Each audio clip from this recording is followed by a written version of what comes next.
সংস্কার কার্যক্রম গতিশীল ও অংশীজনরা সহযোগিতা করলে সরকার ঘোষিত সময়ের মধ্যেই নির্বাচন সম্ভব বলে মনে করেন জামায়াতে ইসলামের আমির ডক্টর শফিকুর রহমান।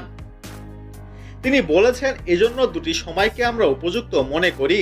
একটি হচ্ছে রোজা শুরু হওয়ার আগে অর্থাৎ ফেব্রুয়ারি মাসে, আর যদি কোনো কারণে এই সময়ের ভেতরে সংস্কার ও বিচারের দৃশ্যমান প্রক্রিয়া জনমনে আস্থা সৃষ্টির পর্যায়ে না আসে, তাহলে সর্বোচ্চ এপ্রিল পার হওয়া উচিত নয়। সকালে মগবাজারে জামাতে ইসলামীর জেলা ও মহানগরীর আমির সম্মেলনে এসব কথা বলেন জামাতে আমির ডক্টর শফিকুর রহমান। ডক্টর শফিকুর রহমান আরও বলেন, প্রধান উপদেষ্টা ঘোষণা করেছেন ডিসেম্বর থেকে জুনের মধ্যে নির্বাচন হবে। এখানে আমাদের দেশের আবহাওয়া ও কিছু পারিপার্শ্বিকতার ব্যাপার আছে। ফেব্রুয়ারির শেষ ও মার্চের শুরুতে রোজা থাকবে, এ সময় নির্বাচন সম্ভব হবে না। তিনি বলেন, অর্থ পাচারের বিচার করতে হবে।